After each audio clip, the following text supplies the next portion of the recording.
हे भीमाचं शिर आहे. दुर्योधन म्हटलं ते भीमाचं शिर नाही मूर्खा, भीमाचं जर ते शिर असतं, मस्तक असतं तर दगड फुटला नसता. अरे त्याच्यामध्ये हे सामर्थ्य आहे की त्याने दगडाचे काय केले असते, तुकडे तुकडे केले असते, दगड छिन्न विछिन्न झाला असता.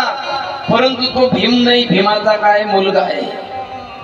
इकडे पांडव शरद पौर्णिमेच्या रात्री फिरत फिरत पर्णकुटीमध्ये आले.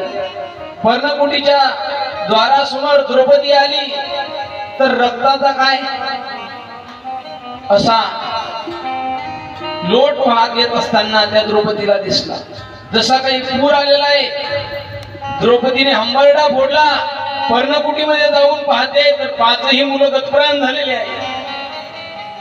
त्या आईला किती वेदना झाली असेल की जिचे पाचही मुलं एका क्षणामध्ये एका पाप्याने एका दृष्टाने नष्ट करावे. एखाद्या आईचा एकांचा एक मुलगा गेला तर तिला किती आभाळा एवढं दुःख होतं. या ठिकाणी द्रौपदीचे पाचही मुलं गतप्राण झाले. सर्व त्या ठिकाणी शोकगळा पसरलेली आहे. सर्वांना दुःख झालं.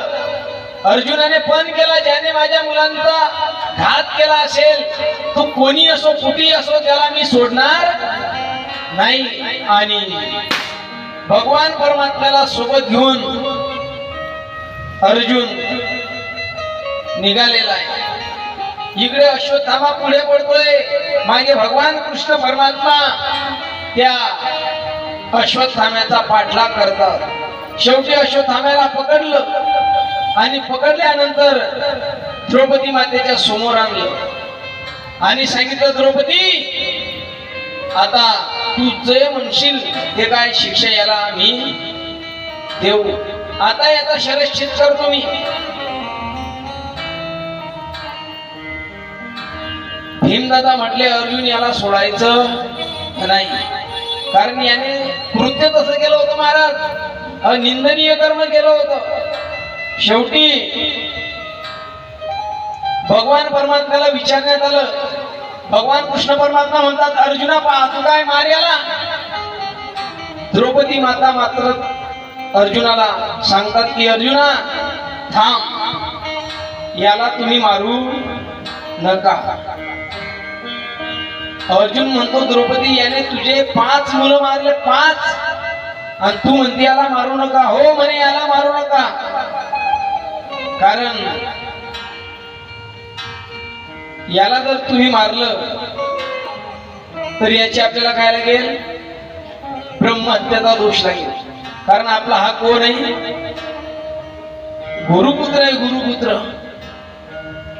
आणि त्यातल्या त्यात हा ब्राह्मण आहे, आणि ब्राह्मणाला जर मारलं तर त्याचा काय, ब्रह्महत्याचं काय लागतं, पातक लागतं. शास्त्रकार बोलतात, ब्रह्मबंधूर्न हंतव्य आतताई वधार हना.